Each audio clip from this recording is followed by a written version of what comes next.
Kaya po tayo tinawag para magmisyon. Ang kahalagahan po niyan ay para ipagpatuloy ang misyon ni Jesus. O dito naman po sa side na to, meron po ba kayong naalala? Ayun. Okay.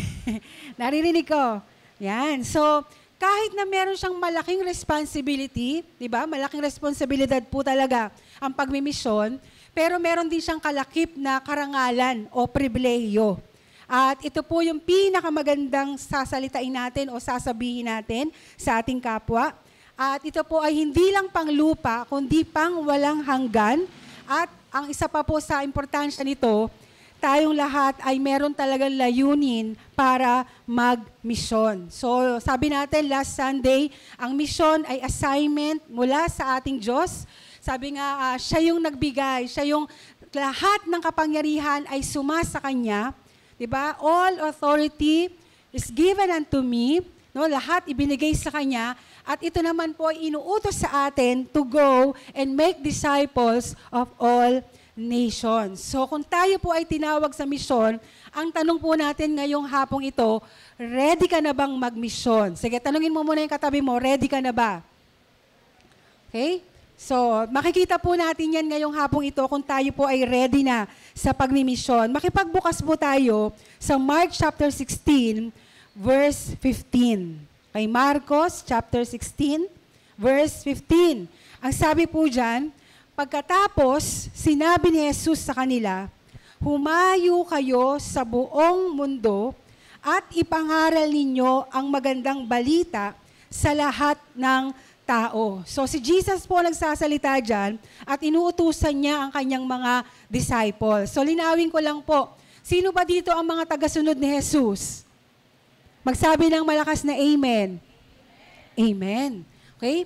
So hindi lang po to sa disciples, kundi sa atin din. No, sa ating kasalukuyan, meron po siyang sinasabi at inuutos. At basahin din natin sa Awit 67 verse 1 and 2. Ito po ay isang panalangin. Ang sabi doon, O Diyos, kaawaan niyo kami at pagpalain. Ipakita niyo sa amin ang inyong kabutihan upang malaman ng lahat ng bansa ang iyong pamamaraan at pagliligtas. So, ready na ba talaga tayo sa pagmimisyon? You know, the Great Commission is our commission. Pag sinabi po nating commission, ibig sabihin po niyan, parte mo. Okay? Part mo, yung gagawin mo. Okay? Kaya ngayong hapong ito, meron po tayong dalawang choice na pagpipilian. Choice na, pagpipilian pa, no? Meron tayong dalawang choice. It's either meron kang misyon o konsumisyon. Ayan. So, tinanong ko na naman to sa mga bata kahapon. Sabi ko, sige, upo na kayo dyan. Mag-aaral tayo. Tapos, nagkataon din po, si Yuan tsaka si Semi nasa bahay.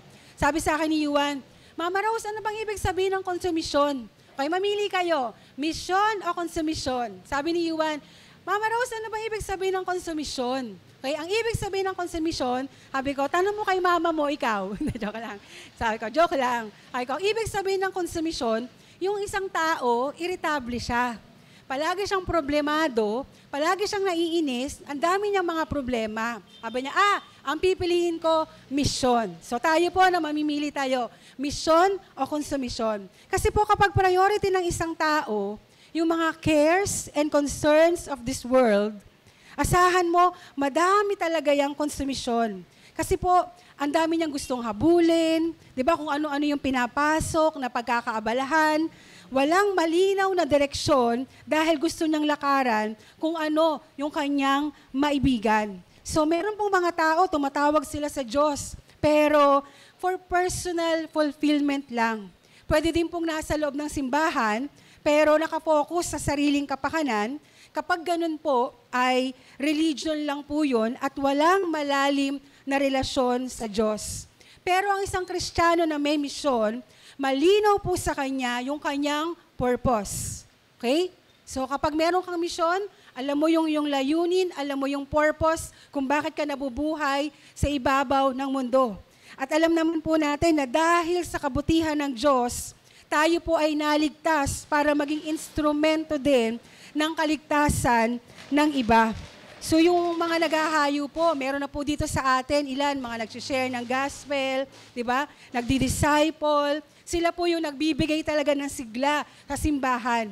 Sila po yung instrumento ng kalakasan at kasiglahan. Nakabaligtaran naman po kapag ang isang tao o isang Christian ay hindi naman po nag-e-evangelize.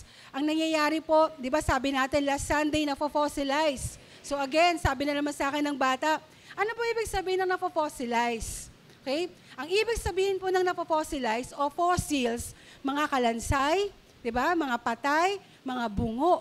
So kapag ka po hindi na tayo nag-evangelize, kapag hindi na po tayo nagdi-disciple, tayo po ay unti-unti na lang na namamatay, na para na lang tayong buto. No? Wala nang paggalaw, wala nang movement, nakastuck na lang. Kaya sabi nga tayo po, tinawag hindi para ma-stuck, tayo po ay dapat ma-engage sa mission, dapat po merong paggalaw at meron pong pagmimisyon. Kaya tinatanong po tayo ngayong hapong ito, saan ba talaga tayo dito?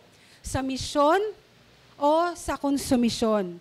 You know, God invites us to participate in the greatest, largest, most diverse, and most significant reason for living. Okay, na makasama tayo sa pag-advance ng kanyang kingdom. So ito daw po yung pinakamagandang rason, pinakadahilan ng buhay kung bakit tayo humihinga, kung bakit tayo narito sa ibabaw ng mundo.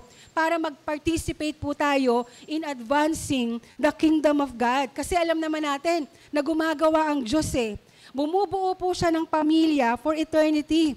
At wala pong ibang mahalaga sa Panginoon, kundi ang maligtas ang sangkatauhan mula sa kapahamakan. So kung babasahin po natin sa Book of Revelation, ma-accomplish po doon, makikita natin kung paano ma-accomplish yung God o yung global mission ng Diyos. Yung Great Commission will be the Great Completion. Tingnan po natin sa Pahayag, chapter 7, verse 9 hanggang 10. Basahin po natin, sabi doon, pagkatapos nito, nakita ko ang napakaraming tao na hindi mabilang sa dami. Nagmula sila sa lahat ng bansa. So name it, no? Lahat ng bansa. Angkan, lahi, at wika. So iba-ibang mga salita, English, 'di ba? Indian, kung ano-anong mga Bangladesh na salita, lahat na ng bansa, African, etc., etc. So nakatayo silang lahat sa harap ng trono at ng tupa, silang lahat ay nakadamit ng puti, may hawak na palaspas, sumisigaw sila ng malakas, purihin ang Diyos na nakaupo sa trono at purihin din ang tupa dahil iniligtas nila kami sa kaparusahan. So, sabi ganun sa Book of Revelation, sa Pahayag, di ba, iba't ibang mga lahi daw, iba't ibang mga kultura, iba't ibang mga lengguwahe, magsasama-sama po ang lahat ng tao. Tapos sabay-sabay na sasamba, magpupuri sa Panginoon. Lahat ng niligtas, magkakaroon ng grand celebration sa langit. So, grabe po yun. Pero alam niyo po ba, kapag tayo po ay engaged na sa mission, kahit dito pa lang po sa lupa, pwede na po natin ma-experience yan. No? At actually, sa August 3 po, mararanasan po natin yan. Pagpunta po dito ng ating mga kapatid from Germany. But actually, hindi lamang po sila mga Germans, meron din po silang ibang mga kasamang lahi, kagaya ng American, okay? Meron din pong galing ng Sri Lanka, meron din pong galing ng Pakistan, meron pong galing ng India. So sa August 3, are you excited? No? Na talagang ibang kulay, ibang buhok, ibang salita, pero kasama tayo mga Pilipino dito sa Pilipinas, tapos sama-sama tayong magpupuri at sasamba sa Panginoon. So kay sarap po na makasama ang iba't ibang lahi, pero meron po tayong iisang tagapagligtas, walang iba, kundi ang ating Panginoong Yesus. Excited na po ba kayo dyan? Amen? So hindi lang po tayo yung dudugo ang ilong. No? Kausapin nyo rin sila ng Tagalog para paminsan-minsan dumugo din yung ilong nila. No po? So Tagalogin din natin sila. So pero ang nakaka-excite po doon, from different nations, different cultures, di ba, different languages, sama-samang sasamba at magpupuri sa Panginoon. So kaya dito po sa Mark chapter 16, yung binasa nating unang-una kanina, No, si Jesus po, nagsalita siya sa kanyang mga disciples. Tingnan natin ulit. Sabi po ni Jesus sa kanyang mga alagad, "Go anywhere in the world and tell the good news to everyone." No? Nung kausap po ni Jesus, yung kanyang mga disciples, way back pa, nung panahon na yon, napaisip po siguro yung mga disciples. Maaring naisip nila, Lord, sabi mo pumunta kami sa iba't ibang panig ng mundo. Paano naman namin yun mapupuntahan? So, di ba pwedeng matanong nila yun eh. Kasi noon wala pang airplane, wala pang bus, di ba? Wala pang tricycle, wala pang motor, wala pang mga barko. No? Paano kami makakapunta sa iba't ibang mga bansa? So, maaaring nasa isip ng mga disciples yun, na sinasabi ni Lord, sige, pumunta kayo sa iba't ibang panig ng mundo. Parang nasa isip nila, Lord, paano kami makakapunta doon? Sasakay po ba kami ng kabayo? O sasakay kami ng donkey? O maglalakad po kami? So, meron pa pong physical barrier nung panahon na yon sa pagmimisyon. Pero ang good news ngayon, sabi mo sa katabi mo, ang good news ngayon, okay, madami na pong paraan para gawin ang pagmimisyon. Right? No, madami na pong paraan. Posible na pong maabot ang buong mundo sa pagbabahagi ng salita ng Diyos sa pamamagitan ng hindi lang airplane, hindi lang bus, hindi lang bangka, sa pamamagitan ng technology. Hello, yung mga hawak po nating cellphone and computer. Naalala ko nga po, nung nagre-record po kami ng video para sa Albay, kasi nagpipreach po tayo, nagre-record po kami. Tapos ina-upload din po yun ni Pastor Jim sa YouTube. Alam niyo po, may nag-approach sa akin, hindi ko kakilala. Nag-reach out siya, sabi niya, Pastora, napanood ko po yung preaching niyo sa YouTube. Tapos kinuwento niya kung paano din siya napagpala ng video na yon. At nakakatuwa po, di ba? Kasi, kumbaga, sa pamamagitan po ng technology, marami po tayong tao, kahit hindi natin kakilala, na pwede nating maabot at mapagpala ng salita ng Diyos. Amen po ba? So, kahit yung discipleship po sa mga pulis, via Zoom lang po yun. Hindi ko po sila kilala ng personal, pero ilan po yung mga pulis na nag-aaral po kami ng salita ng Diyos via Zoom. So, nakakatuwa po dahil nakakapagtanim po tayo ng salita ng Diyos sa kanila. Kaya papuri po sa Panginoon. Kaya talagang pwede po natin gamitin ng technology para makapag-reach out at makapag-disciples. So, hindi po malilimitahan ang pagkilos ng Diyos kung susunod lang po talaga tayo sa utos niya. So remember, yung mission po natin, di ba? Ito po yung pinakamagandang sasabihin natin sa mundo.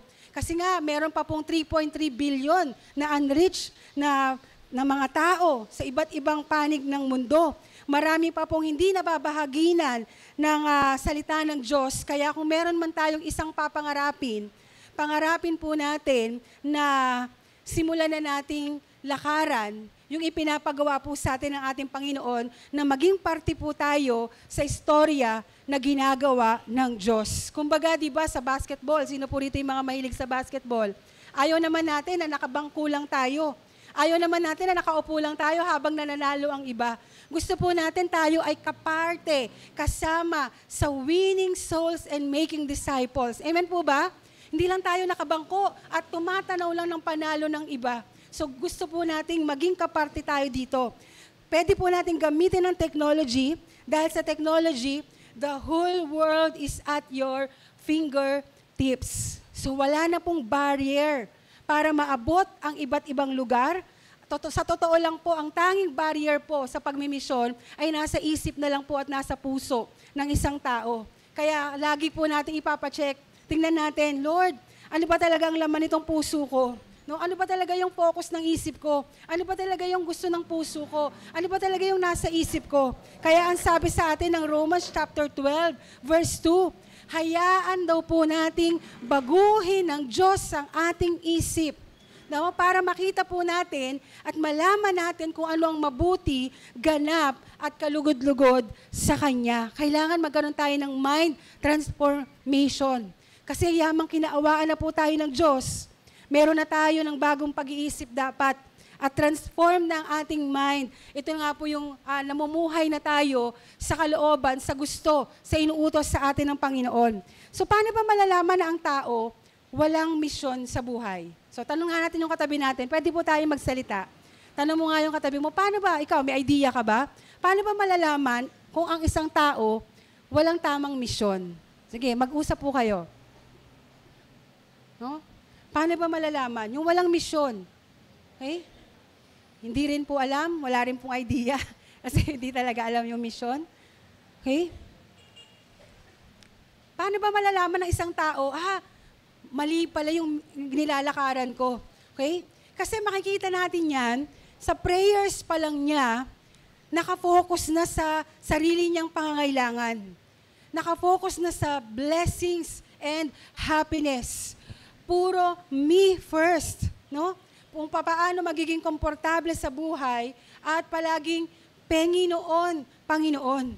So, yun po yung tao na walang misyon kasi nakasentro ang buhay sa kanyang sarili, no? Sa kanyang pangangailangan, sa gusto kong mangyari, sa gusto kong gawin. Alam niyo po sa bahay, naging habit na po namin o nakaugalian na po namin sa bahay na bago pumasok yung mga bata sa schools, nagpe-pray po muna kami. So sabi ko, sige anak, isa-isa po yan kasi iba-iba naman po ang schedule nila sa pagpasok. So bago sila pumasok, magpe-pray muna kami. O sabi ko, sige mag-pray ka, sabi ko sa panganay. Tapos yung nag-pray siya, sabi niya, Lord, gamitin mo po akong instrumento sa mga kaibigan ko para mabago din po sila. Tapos nung narinig ko yung panalangin na yon ng anak ko, sabi ko, ay Lord, salamat kasi meron din pala sa kaibuturan ng puso niya na magbahagi o meron din palang part sa puso niya na magmisyon sa mga classmates niya. No, talagang masaya po ako nung marinig yung panalangin na yon ng anak ko. At yung pangalawa naman, ito pong pangalawa naming anak, every time nagagaling po yan sa school, nakakalampag po ang buong bahay. Hey, what's up? Kamusta kayong lahat? Ganyan po yan. Pagdating sa kamusta ka ma? Kamusta ka dad? Kamusta kayong lahat? Ganon. Para ang tahimik dito sa bahay. Kaya alam mo na po na nandun na yung pangalawa kong anak kasi talagang para kaming hinahalukay. Ang ingay po niyan. Tapos magkukwento na yan. Tama, pagkatapos na yan magkwento, sasabihin niya, kaya nga pinagpe-pray ko yung mga kaklase ko, sana mabago silang lahat. Ganyan, kukwento na yan. Pagkatapos na magkwento, kakanta na yan ng kakanta. Kakanta na ng kakanta. Talagang sabi ko nga, grabe talaga. Kaya yung mga kapatid niya, kapag gumagawa po ng assignment, huwag ka naman maingay, nagko-concentrate kami. Kasi ang lakas po talaga ng boses niya. Pero nakakatuwa lang po, di ba, na sabi ko nga, Lord, yung pong pagtatanim natin, hindi po yan nawawala ng kabuluhan. Amen po ba? Na sa mga bata, sa mga anak natin, tayong mga magulang, binigyan po tayo ng authority ng Diyos para sila po ay pagpastulan, sila po ay talagang turuan, i-disciple. No, talagang kahit na anong edad pa yan, meron tayong responsibility as a parent para sila ay kubkubin at bahaginan ng mabuting balita ng kaligtasan. So yung Kristiyano pong tama ang misyon, laging handa yan na maglingkod sa mga unchurch. Okay? Excited i-share si Jesus sa iba. Okay? At kasi kapag talagang tinanggap mo si Jesus, hindi mo po yan magtatago.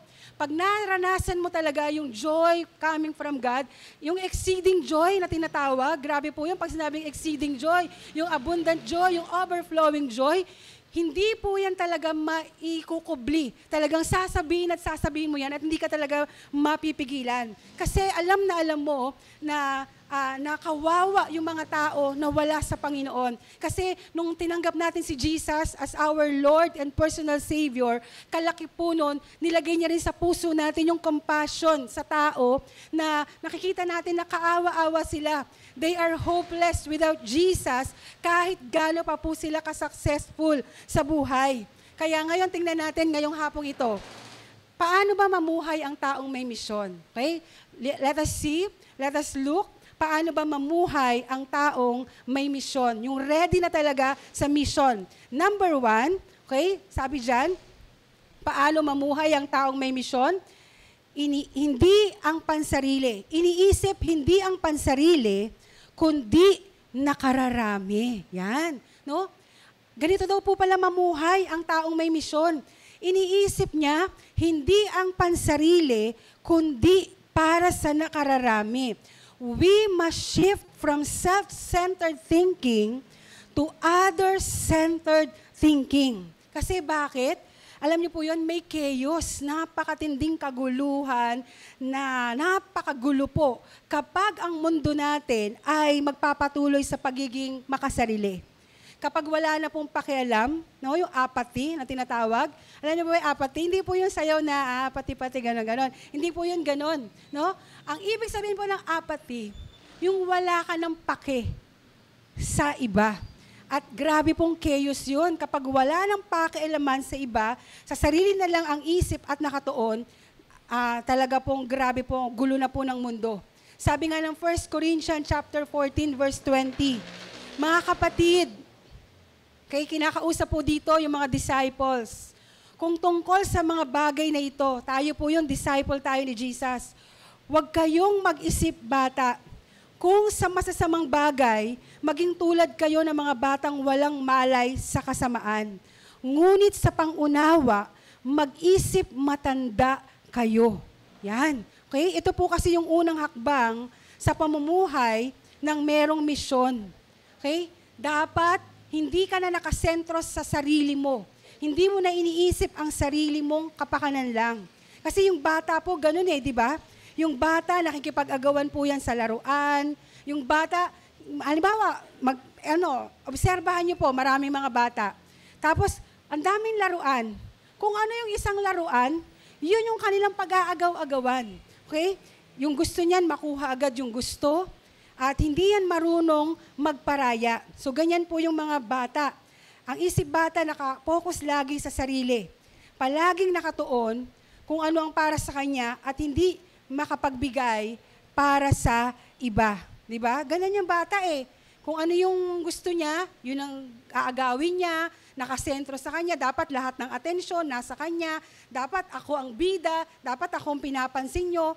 Di ba, palaging nakatuon dapat sa kanya ang lahat ng atensyon. Hindi po tulad ng mga matured na. Okay? Mas malawak na po ang pangunawa at mapagbigay at mapagparaya na. Sabi nga dyan, lawakan daw natin ang ating pangunawa sa iba. So tingnan niyo po dyan, sa Filipos chapter 2 verse 4. Ano pong sabi ng Filipos chapter 2 verse 4? Huwag lang ang, ano daw po yun? Huwag lang ang, ayun, huwag lang daw ang sarili niyong kapakanan, ang isipin nyo, kundi ang kapakanan ng iba. So, syempre po, hindi po yan madali. Dahil natural sa tao, ang pagiging makasarili, tama? Dahil natural po sa atin, yung problema po yan ng puso ng tao.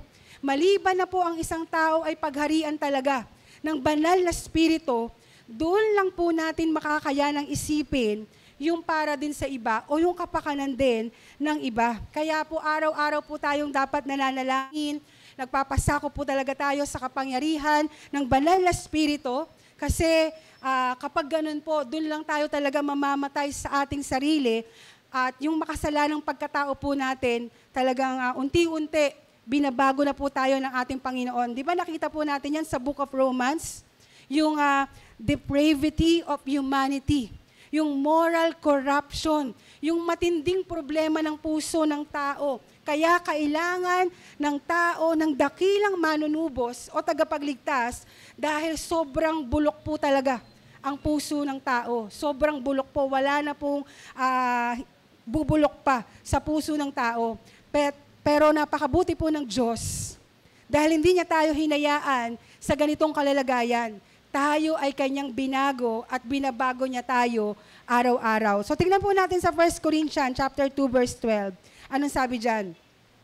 At ang espiritu na ito ng Diyos, ang tinanggap nating mga mananampalataya. Ano daw po yung tinanggap natin? Tayo na nananampalataya? Espiritu ng Diyos. Hindi daw po espiritu ng mundo. Upang maunawa natin ang mga pagpapalang ibinigay na sa atin ng Diyos. So yun po yun. Nung tayo po ay kinahabagan ng Diyos, iniligtas tayo ng Diyos, nabuksan na rin dito ang ating mga mata, ang ating mga puso at ang ating mga tenga. Kaya yung ipinapag-pray po natin yung mga paligid natin, ipapag-pray din po natin ang ating mga sarili na talagang maging attractive ang buhay natin. Okay? Para sa mga non-believers, sa mga unchurch. Para hindi po mabutasan ng mga nakapalibot sa atin sa pamamagitan ng masamang ugali o makasariling pag-uugali. Na lahat naman talaga tayo dyan ay bumabaksak po dyan. At umiiral po minsan yung pagiging makasarili natin. Pero sabi nga, ipanalangin talaga natin, Lord, alisin mo na po lahat ng natitira pang kayabangan sa puso ko. Lord, alisin mo po lahat ng basura sa puso ko.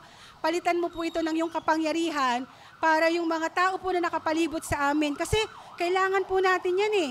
Kailangan talaga natin ng Holy Spirit. No?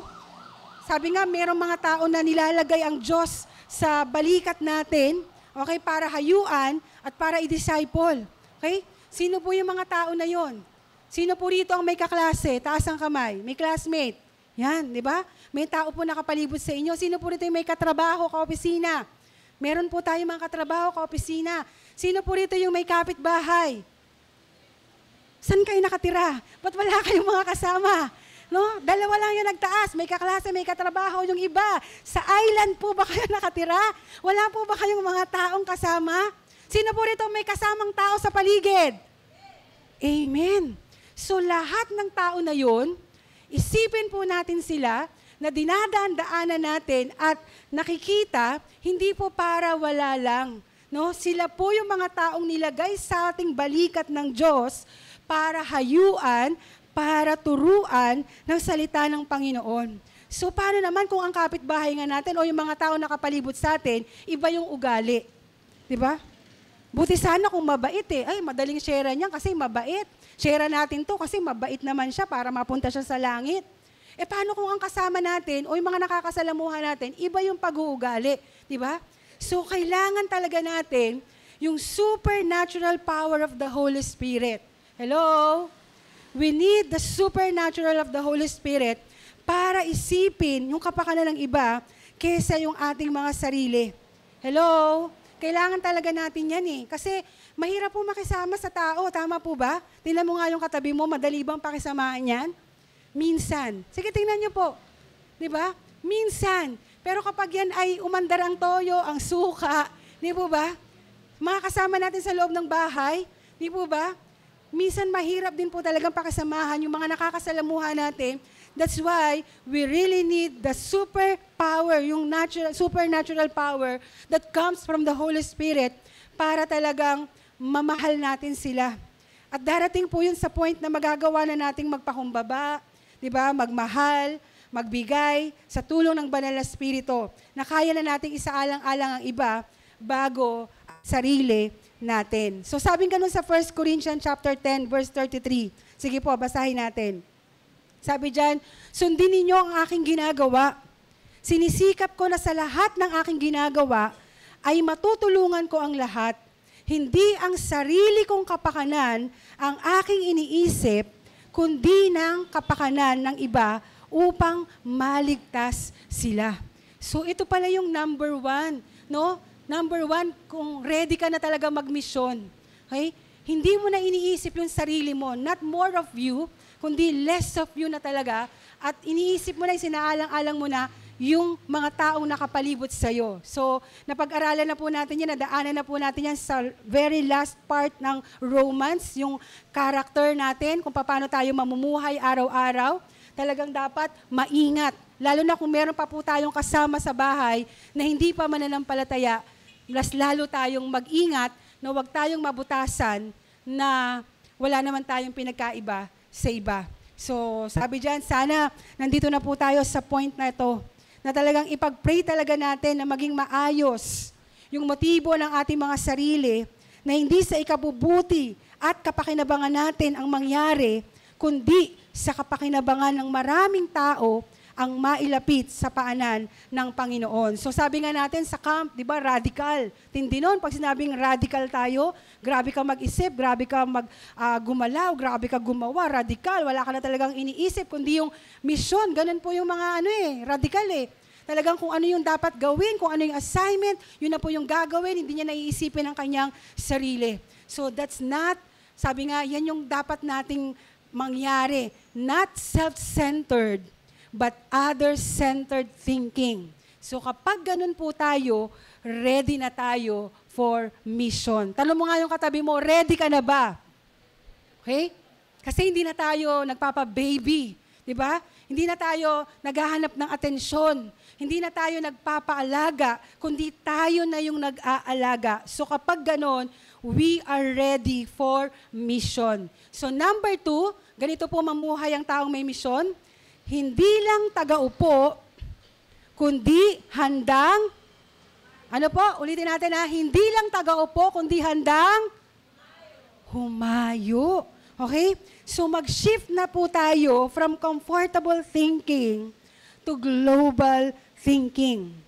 God is a global God. He always cared about the entire world. Sabi nga ng John chapter 3 verse 16, for God so loved the world. So mahal ng Diyos ang buong mundo. So sa simula pa lang, nais na ng Diyos na ang buong mundo ay maligtas. Sabi ng Gawa chapter 17, verse 26 to 27, mula sa isang tao, nilikha niya ang lahat ng lahi at ipangalat sa buong mundo. Noon pa'y itinakda na niya ang hangganan ng tirahan ng mga tao at ang panahon na sila'y mabubuhay dito sa lupa. So, ang Diyos ang nagtakda niyan, di ba? So, meron talagang iba't ibang mga lahi, iba't ibang mga lugar, pero tinakda din ng Diyos na lahat yan ay matipon, maligtas, at sama-samang sumamba sa kanyang dakilang pangalan. So, di ba kapag ka-business, okay? Kapag business po, syempre, aim po ng mga nagninegosyo, lumago ang kanilang negosyo. Wala naman pong nagninegosyo na sana mabankrupt ako. Wala naman ganon, di po ba? Lahat na nagnenegosyo, gusto nila magkaroon ng expansion ng kanilang business. Tama po ba? Tama po ba? Di ba gusto mo, gusto ko yung business ko maging globally competitive. Gusto ko yung business ko mag-expand siya, no, sa iba't ibang lugar. Yan, di ba? So, yan ang aim ng mga nagnenegosyo. Halimbawa na lang po yung Coca-Cola. So, sino po may favorite sa Coke? Wala. Ay, very good. Wala na magkakasakit dito ng diabetes. No? Milk tea na lang pala. Mas doble, triple pa. So, yung Coca-Cola po, alam niyo po yung may-ari ng Coca-Cola, nagkaroon siya ng vision. Sabi niya, ang vision niya na lahat ng tao dapat makainom ng Coke. Pag nauhaw, Coke dapat ang iinumin. So sa isip niya, sa vision niya, yan talaga nasa isip niya. Kaya sabi niya, gagawin natin to buong mundo. Dapat pag nauhaw, may Coke. Diba?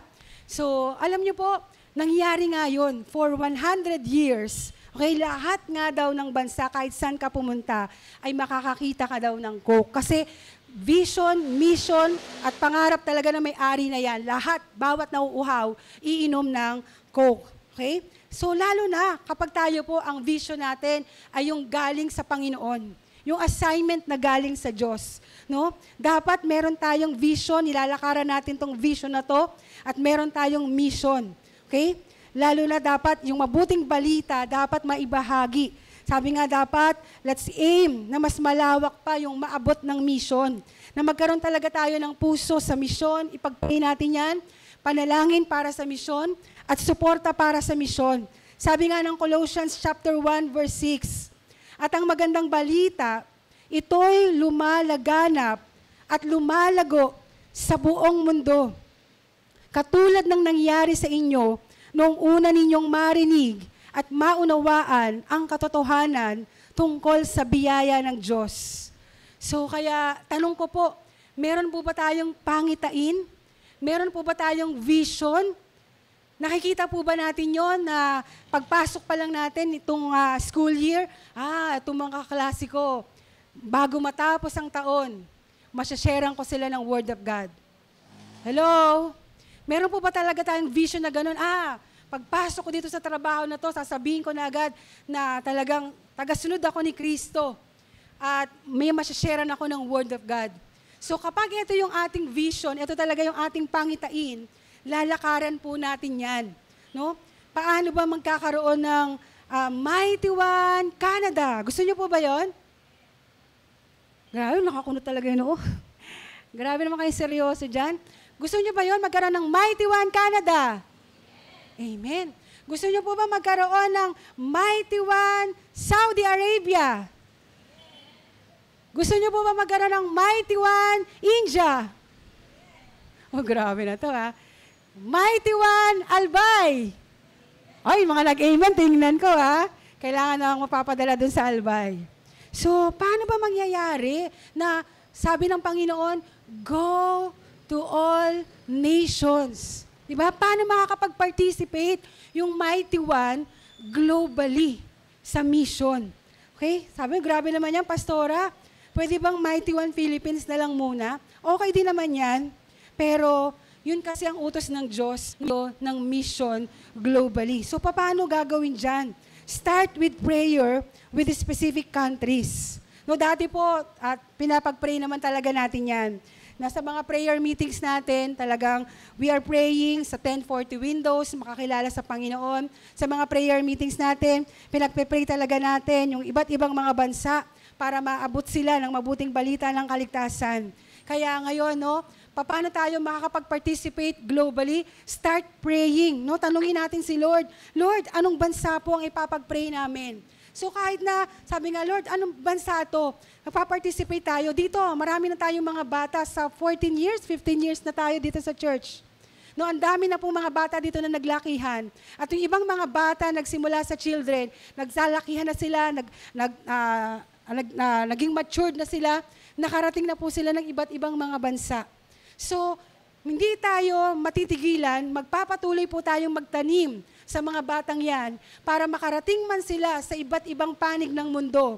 Darating ang time, yung mga buto na tinanggap nila sa salita ng Diyos, dalhin man sila sa Colombia, dalhin man sila sa UK, dalhin man sila sa France, sa Denmark, yan, no? Si Austin, dadalhin pala sa Denmark. Di ba? Totoo. Dadalhin po siya sa Denmark. Nasa preparation na po siya noon. Kaya yung tinatanim natin na Word of God sa bata na yan, baunin niya yan hanggang sa pagpunta niya doon at makapagbahagi siya ng salita ng Diyos. Amen? Kaya hindi natin memenos yung mga maliliit na bata na yan.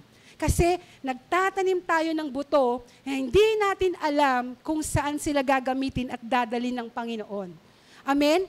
At parte po tayo doon, kahit na yung mga bata lang ang makapunta ng ibang bansa, pero bahagi tayo ng pagmimisyon dahil nagtanim tayo, nagbigay tayo ng pang-lunch, nagbigay tayo ng pang-merienda, nag-alaga tayo, nagturo tayo, lahat yan, parte po yan ng body na kung saan nagmimisyon tayo sa buhay ng mga batang to. So, manalangin tayo, sabi nga ng Psalms, chapter 2, verse 8, hilingin mo sa akin ang mga bansa sa buong mundo, at ibibigay ko ito sa iyo bilang mana mo. Oh, no? Anong bansa ang hihilingin mo, Ate Jade? Sabi ng Psalms, hilingin mo ang isang bansa at ibibigay ko sa ito bilang mana mo. No? Anong bansa ang hihingin natin? No? Grabe naman yan. No po, walang imposible sa Panginoon. Yun po yung sinasabi niya na world mission. Susunod lang po tayo sa sinabi niya. Kasi alam niyo po, ang lahat ng patungkol sa Diyos, ang lahat ng patungkol sa Panginoon, lahat na yan ay imposible talaga. We cannot do it by our own. Sa totoo lang. Lahat ng patungkol sa Panginoon, mga impossible po yan. And we need the power of God. We need to pray. We need the power of God. We need the presence of God para mangyari ang lahat ng yan. And we should start praying para sa lahat ng ito. No? Dahil hindi po yung gusto natin ang dapat na masusunod, hindi yung programa natin, kundi ang programa ng Diyos ang gusto niya. And prayer is the most important tool for your mission in the world. Again, no, sabi dyan, prayer is the most important tool for your mission in the world. So people may refuse our love or reject our message, but they are defenseless against our prayers. Hindi na po sila makakatanggi. Kahit yung kapatid mo na pusong bato, kahit yung kamag-anak mo na ibang klase ang puso niya, ang hirap niyang abutin. Pero kakapanalangin po natin sa kanila. Meron pong natitibag na pader, meron pong lumalambot na puso dahil walang imposible sa Panginoon, sa kapapanalangin po natin. So, paano ba tayo mananalangin? Ano ba dapat yung panalangin natin? Number 1, pray for opportunities to witness. Okay, ganyan tayo dapat manalangin. Colossians chapter 4, verse 3, letter A. Ipanalangin nyo rin na bigyan kami ng Diyos ng pagkakataon na maihayag ang mensahe tungkol kay Kristo na inililihim noon. So dapat nagpe-pray talaga tayo, Lord, opportunity, bigyan mo ako ng opportunity na makapag-witness. Hello? Pinagpe-pray natin yan. Kahit saan man tayong lugar, naroroon, pray na magkaroon tayo ng opportunity to witness No? Ano pa po? Pray for courage to speak up.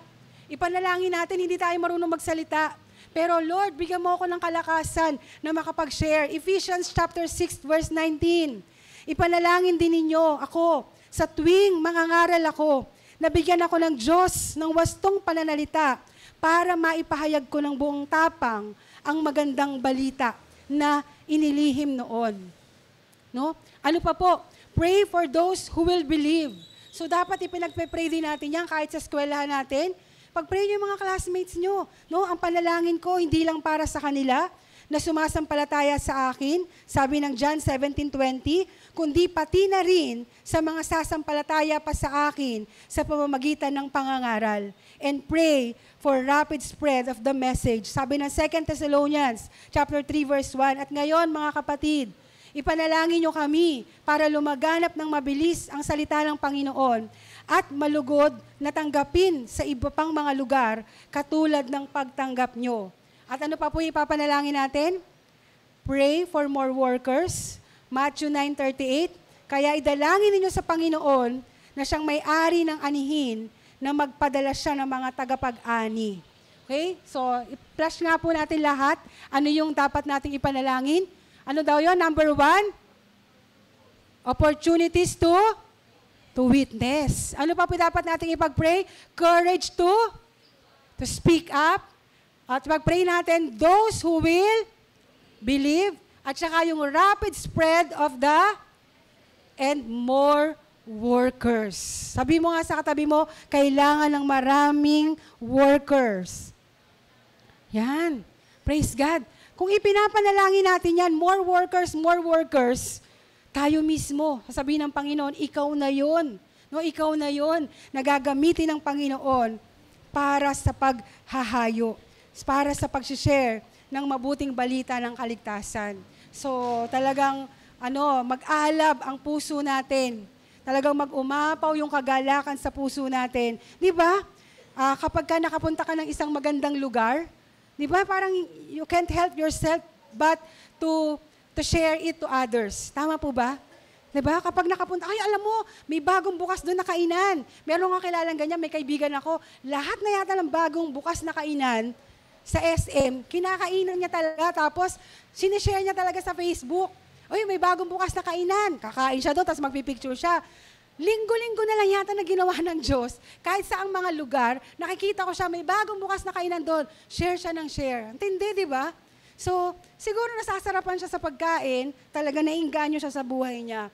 Pero lalo na tayo, kapag nakita natin, if we taste and see the goodness of God, hindi mapipigilan, i-share talaga natin ang mabuting balita ng kaligtasan. Amen po ba?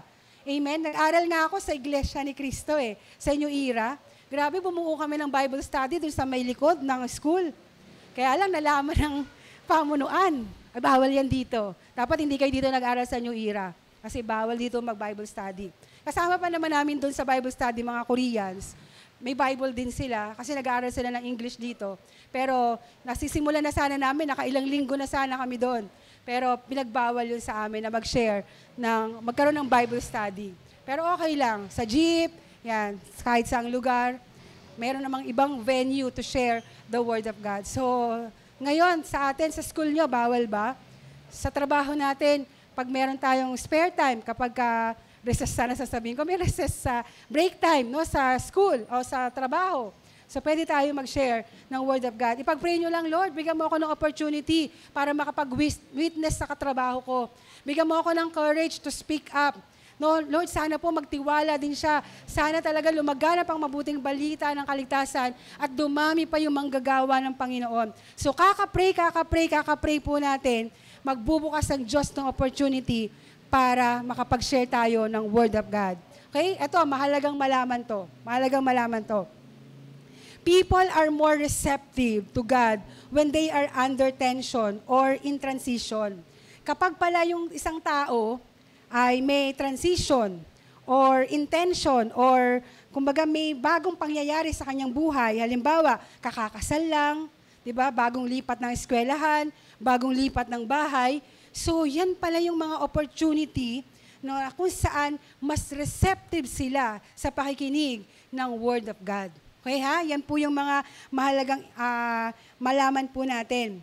Okay? Wherever there is a change or conflict, you can be sure that God will use it to bring people to Him. So kapag may kilala po tayong mga unchurch na ganyan yung kanilang mga karanasan, so napakadali para sa kanila na mayaya at masharean ng Word of God. So manalangin po tayo ng mga pagkakataon para makapag-share tayo ng gospel. Na wag na nating palampasin pa yung pagkakataon, talagang i-share na po natin ang mabuting balita ng kaligtasan. Sana nga, bawat ministry, di ba, ang dami po nating mga ministries dito. Siguro meron tayong 24 ministries. But sabi nga natin, we don't want to be stuck sa ministry lang kasi dapat may movement. So bawat mga ministries, napakasarap pong makita na kahit isa lang, meron talagang movement, meron tayong dinidisciple, meron tayong tinuturuan, meron tayong inaalagaan, hanggang sa mga yung inalagaan natin ay mag-aalaga na rin sila. Kaya praise God, no? Hindi tayo taga-upo lang, kundi dapat tayo po ay ready humayo. So sabi mo nga sa katabi mo, humayo na tayo. Yan, praise God. Number 3, ano yung number 3? Hindi panlupa lang. Yan. Ito daw po yung pamumuhay ng isang taong may misyon. Hindi panlupa lang ang isipan, okay? Kundi may pangwalang hanggan. So to make the most of your time on earth, you must maintain an eternal perspective. So, yan, no? Para mas magkaroon talaga tayo ng significant, yung talagang totoong makabuluhan na buhay, yung talagang buhay na merong layunin, meron talagang purpose, meron talagang dahilan. Sabi nga, you must maintain yung eternal perspective kasi hindi lang talaga tayo hanggang dito lang eh.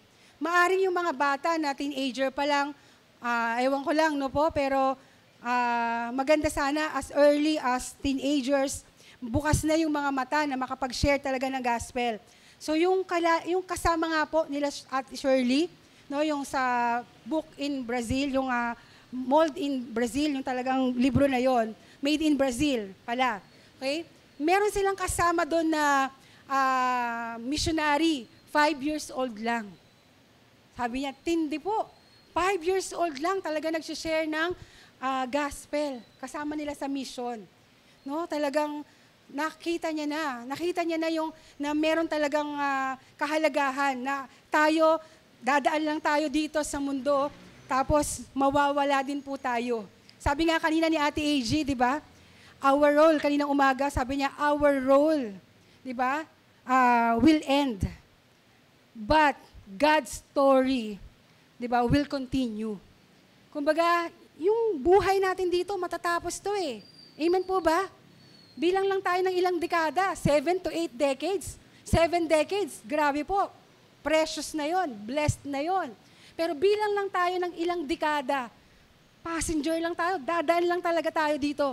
Our role, di ba? Dito sa mundo, matatapos, but God's story will never end. Kaya, pribilehiyo na habang humihinga pa tayo, kaparte tayo ng misyon ng Diyos. Sabi mo nga sa katabi mo, kaparte ka ng misyon ng Diyos. Amen? So, sabi nga, if you really want to make the most of your time on earth, no, hindi natin, bucket list, check. Dami, di ba, mga tao ngayon, lalo na yung mga kabataan ngayon, usong-uso sa kanila yung mga may bucket list sila eh. Napuntahan ko na yung ganito. Nagawa ko na yung ganito. Nakapag-skydive na ako. Ganito, nakapag-ganito.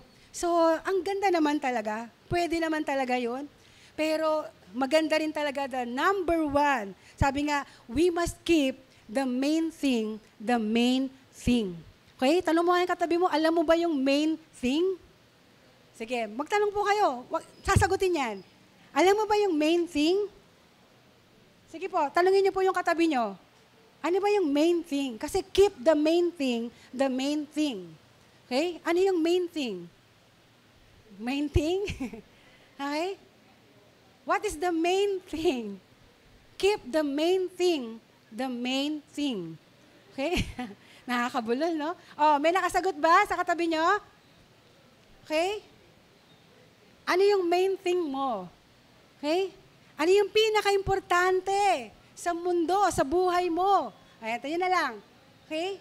Keep the main thing. Pinaka-importante daw. Doon daw tayo mag-focus. Okay? Alam mo ba yung pinaka-importante sa buhay mo? O, yun na lang. Tagalog na lang. Sige, wag natin Englishin. Alam mo ba yung pinaka-importante sa mundo, sa buhay mo? Anong sagot ni Ate Danica? Okay. Wala pa. O, sige, sagutin niyo po. Magpapahangin lang ako.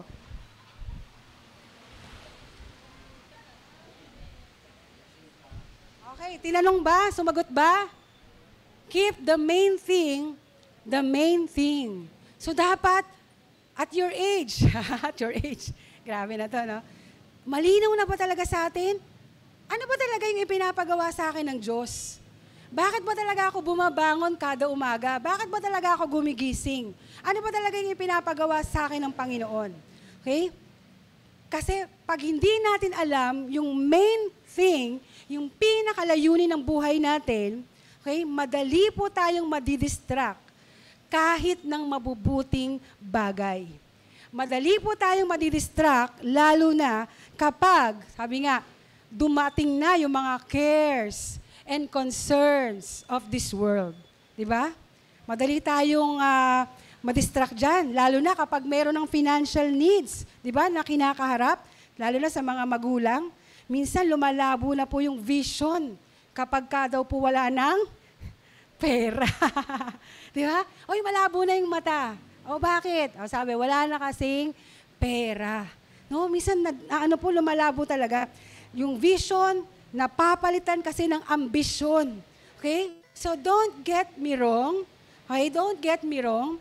Wala naman po talagang masama. Again, no, sa pagtatrabaho, walang masamang yumaman. Pero kapag hindi konektado sa misyon, hindi yan kalooban ng Diyos at kailangang maging mapagbantay. No po? So, ang dali nating madistract eh. Sa totoo lang, ang dali talaga nating madistract. Ang dami talagang distractions, pero mag-focus po talaga tayo sa pinakalayunin ng atin pong buhay. Napakasarap po na talagang sinasamahan tayo ng Panginoon. Dumating din talaga sa point ng buhay ko na na-distract din talaga ako. Parang lalo na kapag magulang ka, di ba? Meron kang kailangang kumain, meron kailangang mag-aral, meron kailangang bayaran, marami pong mga due date, di ba? Maraming ganon. Pero dumating din talaga ako sa distractions na, ganto, ganyan, parang ganon. Tapos nag-pray ako sa Panginoon.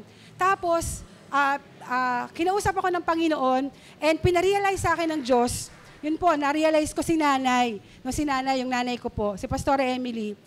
Pinaalala sa akin ng Panginoon, si nanay, na nung siya po ay tinawag at yung nag-respond sa calling ng Diyos para magpastor.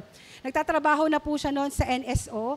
Tapos tatay ko rin naman nagtatrabaho, pero on that time, nag-aaral pa po kami ng college. Tapos sa private schools din po kami nag-aaral. Kuya ko, ako, tapos yung bunso kong kapatid. Tapos nag-resign siya sa trabaho dahil sabi niya, magpapastor na ako, tinawag ako ng Panginoon. At nakita ko po doon, sabi ko, mula noon hanggang sa tumanda si nanay, sabi ko nga no, hindi naman siya talaga pinabayaan ng Panginoon. Pinakita sa akin at pinarealize sa akin ng Diyos na ipinrovide talaga ng Panginoon lahat ng pangangailangan namin, maging ang pangangailangan ni nanay, at meron pang mga bonuses. Kaya sabi ko, bakit ako kailangang matakot? Kasi sabi nga doon, di ba, go and make disciples of all nations, kalakip nun sa dulo nun, and I will be with you.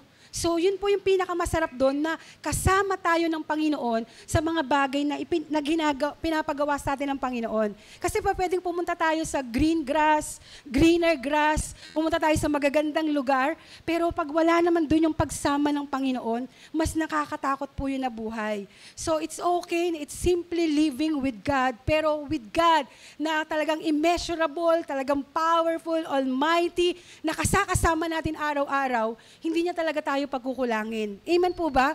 And true enough, yun naman po talaga yung comfort na ibinibigay sa amin ng Panginoon na hindi naman talaga siya nagpabaya. kahit kailan dahil pangako niya yan na hindi niya kami iiwan o tayong lahat, hindi niya tayo iiwan ni pababayaan man. Kaya sa laban na to, sa journey na to, sa assignment na to, sabi mo sa katabi mo, kasama mo ang Diyos. Amen? Kaya wala tayong dapat katakutan. Huwag tayong madistract ng mga cares and concerns of this world. Si Lord ang bahala sa atin, sagot niya tayo. Sabi niya gano'n sa 2 Corinthians chapter 4 verse 18. Kaya hindi namin pinapahalagahan ang ano daw? Kaya hindi namin pinapahalagahan ang mga bagay na nakikita sa mundong ito. So ano ba yung mga nakikita sa mundong ito? Di po ba? Sabi dyan, kaya hindi namin pinapahalaga ng mga bagay na nakikita sa mundong ito, kundi ang mga bagay na hindi nakikita. Sapagkat ang mga bagay na nakikita ay panandalian lang, pero ang mga bagay na hindi nakikita ay walang hanggan. So tinuturuan tayo ng Panginoon na tumingin sa Kanya, mag-focus sa Kanya, tumingin kay Jesus kasi siya ang nagpasimula at sabi nga hanggang wakas. Kaya don't trade your life for temporary things. Sabi pa ng Luke chapter 9 verse 62, sinabi ni Jesus, ang sino mang nag-aararo na palaging lumilingon, ay hindi kapakipakinabang ang paglilingkod sa ilalim ng paghahari ng Diyos. Kaya wag na tayong mag-sway-sway, di ba? Wag na tayong magsayaw-sayaw. Talagang mag-focus tayo sa ipinapagawa sa atin ng ating Panginoon dahil napakahalaga po nito. Sabi pa niya ng 1 Corinthians chapter 7:31, ang mga gumagamit ng mga bagay dito sa mundo ay hindi dapat mawili sa mga bagay na ito. Dahil ang mga bagay sa mundong ito ay, ano daw? Lilipas, mawawala. So bakit tayo mag-worry? Bakit tayo mag-aalala? Bakit tayo gugugulin natin yung energy natin, yung oras natin sa mga bagay na hindi naman talaga pinapa-assignment sa atin ng Panginoon? Baka kapag finals na, kapag i-check na ng Panginoon, di ba? Talagang titingnan ng Panginoon, wrong assignment, kasi nga, hindi naman yan ang pinapagawa sa atin ng Panginoon. Bakit tayo nag-aalala? Pakinggan natin mabuti kung ano ang ipinapagawa sa atin ng Diyos, kung ano ang panawagan niya sa atin, at hindi niya tayo pagkukulangin. So ano pa po, sabi dyan, ano daw yung humahadlang sa atin sa pagmimisyon? No, kayo lang po makakapagsabi niyan. Ano ba yung humahadlang sa atin? Bakit hindi tayo makapagmisyon? Whatever it is, let it go. No? Sabi ng Hebrews chapter 12 verse 1, alisin ang anumang hadlang sa pagtakbo natin. Matthew chapter 6 verse 20 to 21. Sabi diyan, sa halip, yan, no? Mag-ipon kayo ng kayamanan saan? Saan tayo dapat mag-ipon ng kayamanan? Sa BDO. Ay, joke lang. Sabi diyan, no? Kung saan walang insekto at kalawang naninira at walang nakakapasok na magnanakaw. So grabe po, no? Tinuturo sa atin ng Panginoon, yes, but wag niyo po akong i-misinterpret na naghahanap buhay kayo, nagninegosyo kayo, nagtatrabaho kayo, nag-aaral kayo, pero hayaan natin na magsalita ang Panginoon sa puso po natin. Sabi diyan, kung mag-iipon man daw tayo ng kayamanan, sa langit daw. So paano daw natin gagamitin ang kayamanan na yan? Luke 16:9, kaya sinasabi ko sa inyo, gamitin ninyo sa pakikipagkaibigan ang kayamanan ninyo sa mundong ito para kapag naubos man ito, ay may tatanggap naman sa inyo sa tahanang walang hanggan. So ano bang ibig sabihin yan? Na gamitin ninyo sa pakikipagkaibigan ang kayamanan ninyo? No? We must buy friends. Bibili ba tayo ng tao? Bibili ba tayo ng kaibigan? Yun bang ibig sabihin yan?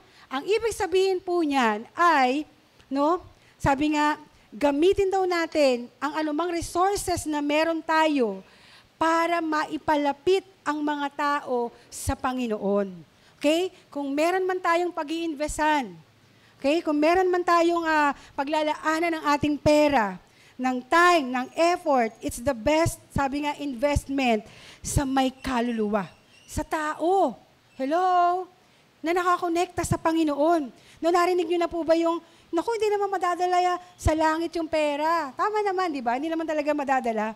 Pero sabi nga, pwede po natin gamitin yung pera to invest in souls, invest in people, gamitin natin sa mga pinaka-importante sa Panginoon. At ano po yung pinaka-importante sa Panginoon?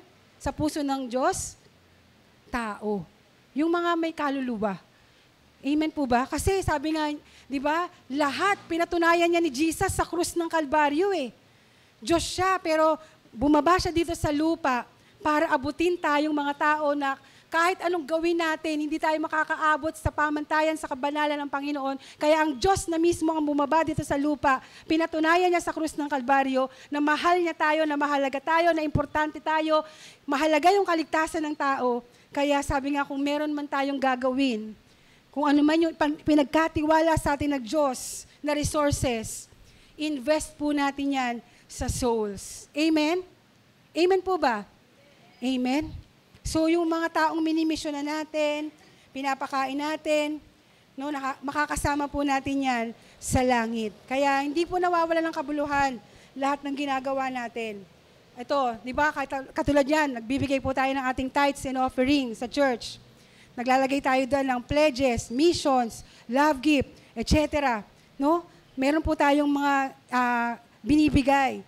So, lahat po yan, mga pinagkatiwala sa atin ng Panginoon, hindi po yan babalik ng walang kabuluhan. Kasi gusto po ng Panginoon na maggamit po natin yan sa pagpapalaganap ng mabuting balita ng kaligtasan. Amen po ba?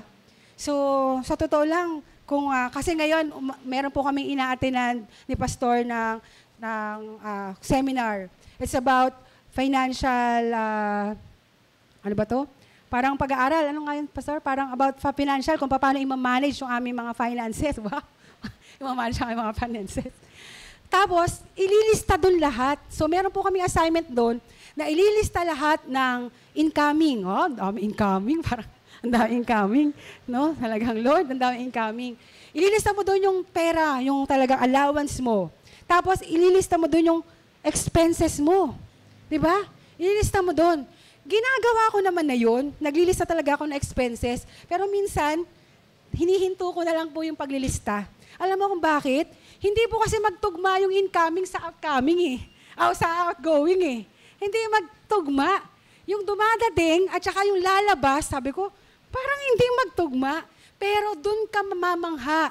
Doon ka talaga ma-amaze kung paano tayo nabubuhay araw-araw. Sabi ng asawa ko, mag-aalala ka pa ba? Kasi hindi ko talaga alam niyo po yun? Human calculator, human calculations. Incoming, outgoing. Paano ito nangyari?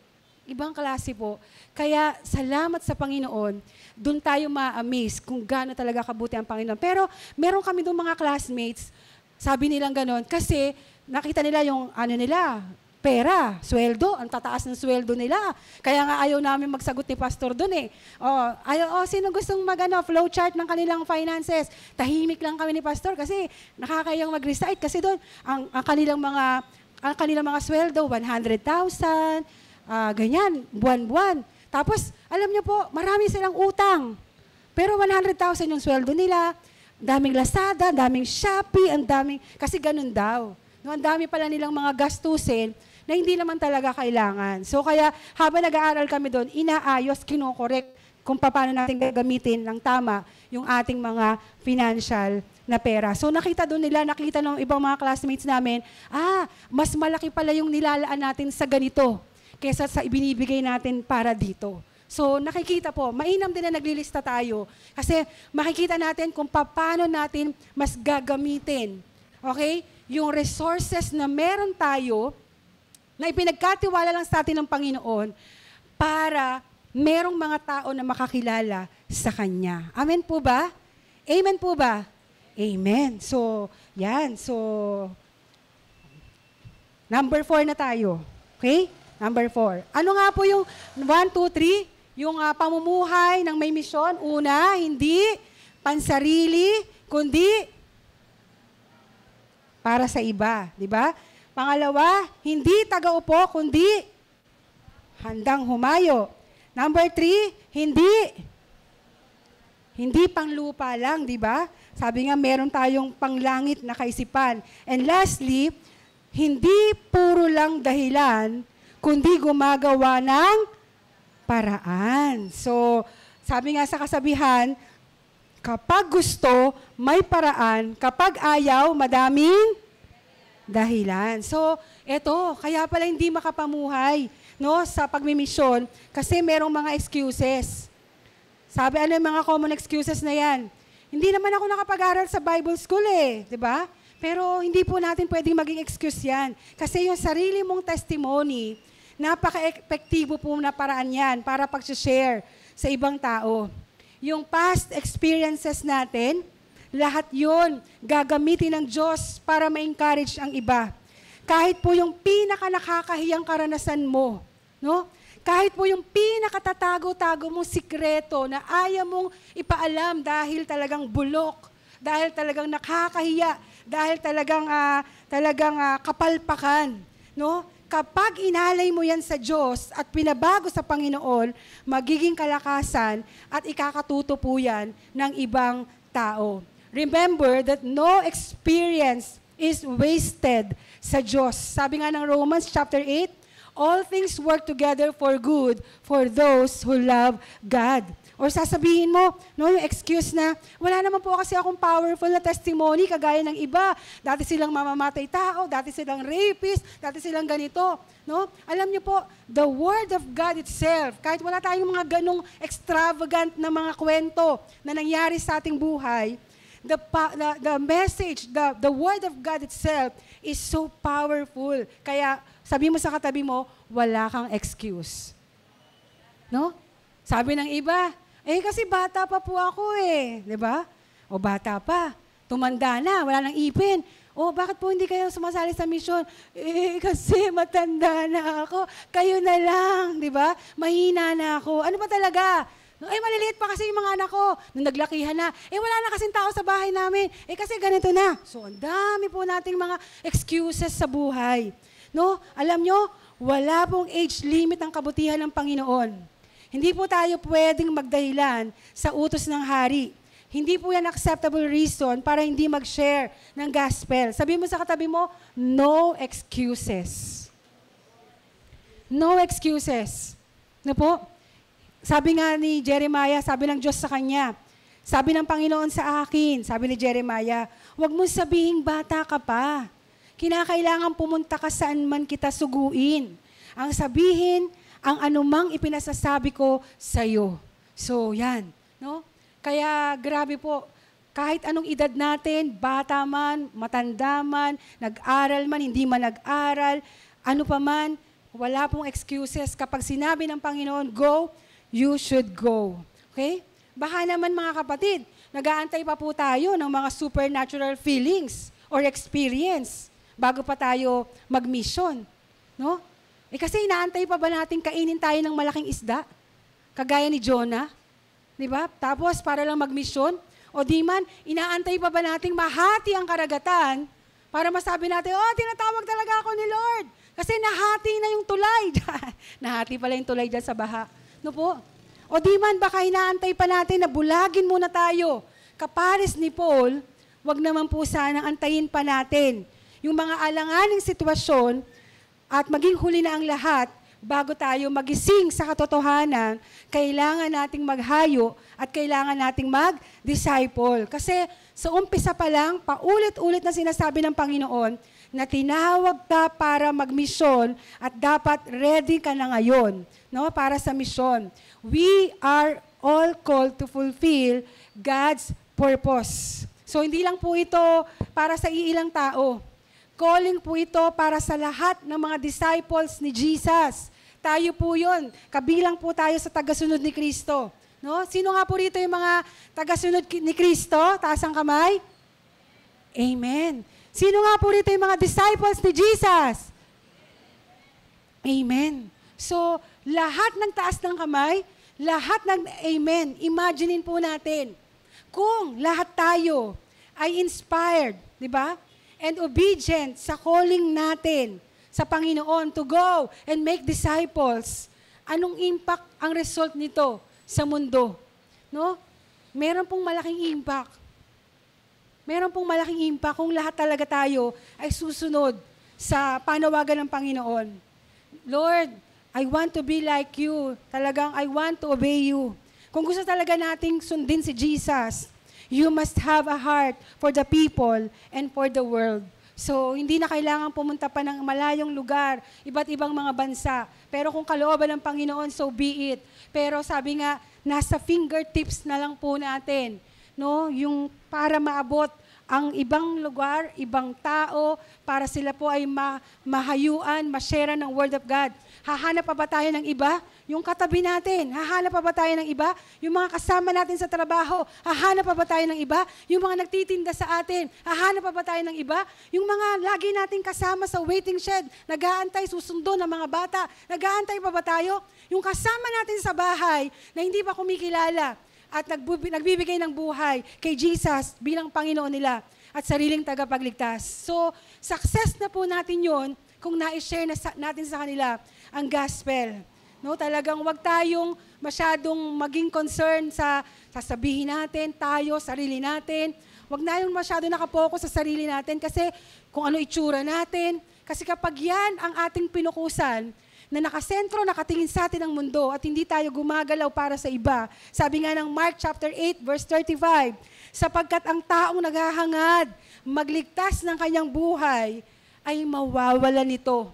Ngunit ang taong nagnanais, mag-alay ng kanyang buhay, alang-alang sa akin at sa magandang balita, ay magkakaroon ng buhay na walang hanggan. So, grabe po. Talagang wag na nating antayin pa na dumating yung uugod-ugod na tayo. Wag na nating antayin pa na mawala pa ang lahat. Wag na nating antayin pa na maubusan pa tayo ng ipin o talagang wala na tayong lakas para gawin ang lahat ng ito. Habang tayo po ay may hininga. Again, 7 decades, napakabilis lang po nito. No? Matulog lang tayo. Paggising natin, puti-puti na pala yung buhok ko. Di ba? So grabe po. Kaya wag tayo mag-aksaya ng panahon. Let's share the gospel. Go and make disciples of all nations. No, go, sabi nga, the Great Commission is your commission. Part natin yan. And doing your part is the secret to living a life of significance. So, maghahanap ba tayo ng purpose? Yung mission na pinagawa sa atin ng Panginoon. May tao na nabahaginan tayo ng salita ng Diyos. May tao na naligtas mula sa kapahamakan. Kaya magsimula po tayong manalangin at kausapin natin ang ating Panginoon. Kagaya ng sabi sa awit 67 verse 1 and 2. Gawin nating panalangin ito na, O Diyos, kaawaan niyo kami at pagpalain. Ipakita niyo sa amin ang inyong kabutihan upang malaman ng lahat ng bansa ang inyong pamamaraan at pagliligtas. At kung sa mga oras na to, sa tingin niyo po, sa pakiramdam niyo po, at naririnig po natin ang panawagan ng Diyos, at tayo po ay gusto nating sumunod sa panawagan ng Panginoon na maging kaparte sa misyon na ginagawa ng Diyos, inaanyayahan kita na tumayo kung talagang gusto mong maging kaparte ng misyon ng Panginoon. Inaanyayahan kita na tumayo at ayo po ay aawit at mananalangin sa Panginoon.